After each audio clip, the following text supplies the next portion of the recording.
Morning, gang. Happy Saturday morning. So, if you were busy playing with the kids and the grandkids yesterday, you might have missed the RV explosion that went off there in Nashville. Now, the time of me recording this, it's not been determined who was the culprit, and so I'm not going to speculate on it one way or the other. Okay. All I can say is you can be sure that someone's going to be held responsible and someone's going to take credit for this. That's how people like this work. I won't use the term, if you will, but obviously those aren't people like us. But it leads me into today's topic, okay? People that you should avoid in an SHTF or a without rule of law, WROL scenario, okay? So I wanted to give you a top 5 list of the most dangerous people you're going to encounter in SHTF, and I want you to think about how you deal with each one, okay? After all, the time to think about them is now, not when you're confronted with any of these people, okay? Now, number one's pretty obvious. I'm not going to berate on the subject, but the unprepared, okay? We've all talked about this ad nauseum, so you know who they are at this point, but a simple reminder is always a good thing. I certainly couldn't leave this group off the list because we all know the guy or the gal that always says, well, I'm just coming to your house. Okay. Obviously they're not one you want to associate with at all. But had to put that one in there. They're not the key to this. Okay. So number 2. This one's somewhat obvious, but just to give you a little bit more is what will happen. Okay. The criminal element, such as gangs, and we like to call them marauders. Okay. But I want you to hear me out on this. Look what's going on now. Okay, we still have a rule of law, we still have a police force, and we still have courts in which to hold criminals accountable. Okay, that still hasn't stopped the burning and looting and killing. So can you imagine what it's going to be like in a without rule of law WROL scenario? Okay, at that point, there's nothing stopping them from creating all the mayhem they want. Okay, just look at Portland and Seattle. Those two cities are nearly gone at this point, and there's still some semblance of law and order. Okay, so think of what'll happen. It's kind of like what's already happening. You have small gangs doing the same thing. Eventually, they band up and become a bigger gang. Okay, I'm going to talk about some historical reference to this.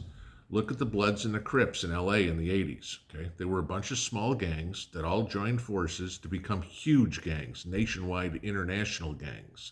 And there's tons of guys on death row and life in prison right now from being associated with those gangs. Okay, this is a very distinct possibility.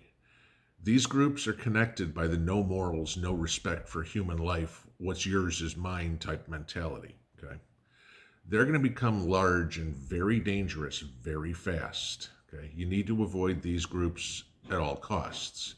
Remember, they have no respect, none. Okay, they'll be after your food and after your weapons really quick. They're also animalistic, okay? We've all seen movies about motorcycle gang initiations. They have no respect for females either. Think about that for a second, okay? I'm not going to go into the details of that. Number 3, the government. Remember Ronald Reagan's 9 scariest words in the English language? I'm from the government and I'm here to help, okay? Well, after what we've seen this past year, is there anyone still naive enough to believe that? Yep, about 50 million people, okay? Somewhat thereabouts. In SHTF or WROL, they're still going to believe, the government is still going to believe they're the law. How will they enforce it? With a heavy hand. Again, this isn't going to be the local sheriff or the town mayor I'm talking about. These are going to be the governors, the senators, the elites. Okay, they're the ones who are going to bribe you with food and water and shelter. And eventually you're going to become their slave. That's their idea, and we all know it. It's become a hell of a lot more obvious in 2020. Okay, the funny part of this is that it was the government's responsibility to prevent all this from happening in the first place. And now they're going to come in and fix it? See the paradox? Tell me how that one's going to work. Okay. Number 4. Religious extremists. Now, I'm certainly a God-fearing man, and I have my own personal relationship with the Lord. But there are people out there that have gone completely overboard. You've all seen the guy at the football games with the John 3:16 sign, Or the guy with the sandwich board saying, the end of the world is nigh. Well, eventually they're going to be right. We just don't want it to be today or tomorrow or next week or next month. Where do you get my point? Okay. See, religious extremists think it's futile to fight back and protect our rights. They seem to think we should just lay down and take whatever's coming to us, that it's all in God's hands. Well, yes, it is all in God's hands, but if God wanted it to be over for humanity, it'd be over in a split second, okay? He could make it happen so fast it'd make your head spin, all right? God isn't going to drag this out and let people be tortured before the end. After all, he is a gracious God. He wants us to survive. We are his children. He wants us to defeat evil, okay? God hasn't given up yet, and I don't see him doing so anytime soon. So someone who says don't do anything and put your complete 100% faith in God is not leading you down a righteous path. They're leading you into oblivion. Okay. The last one, number 5, the mentally unstable. Now, by this, I'm not talking about crazy Uncle Joe. All right. I'm talking about the people who live a life of better living through science. Okay. Now, this could be legal or illegal pharmaceuticals. The people who need something to be normal, whatever that is these days. You see, in SHTF, the drugstores are going to be one of the first things to be ransacked, not only by the dealers trying to steal things like opioids, but by Joe Lunchbox, who needs insulin for their kid or blood pressure meds for himself. Now, on the legal side, I'm not talking about people who are taking antidepressants or anti-anxiety meds. Sure, they won't be able to get those either, but they can still function as normal human beings.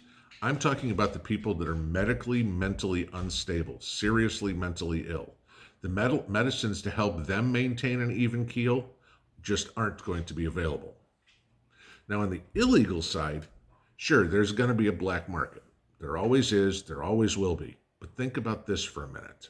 If money is suddenly worthless, what will that person trade for a fix? Okay, they'll trade your food, your weapons, your generator, your daughter, anything they can. They'll also try and steal stuff from you, just like any junkie would today. Remember, these people usually are taking these products to be normal again, whatever that may be. And in SHTF, they'll either be abnormal or turn into thieves, neither of which you want anywhere around you. Now, I'm not trying to be offensive to anyone who's on medication. Hell, I take blood pressure meds, so, okay. But if someone needs meds to make them stable, when they go through withdrawal, they're going to be a hell of a lot more unstable than ever, okay? I feel really bad for the people that legitimately are on these meds because they have no control over what's going on in their mind. So please don't think I'm being mean or offensive here. I'm trying to be a realist. And in an SHTF situation, this is something you need to think about when you're deciding who to associate with. After all, your first priority is your family and yourself, okay? So, now, I know we probably all know someone in each one of these groups. Okay, most likely we all know somebody in group number 1. But do yourself a favor this weekend. Spend a few minutes thinking about how you'd handle someone in each one of these other groups. And no, blasting them is not a solution. Pinball out.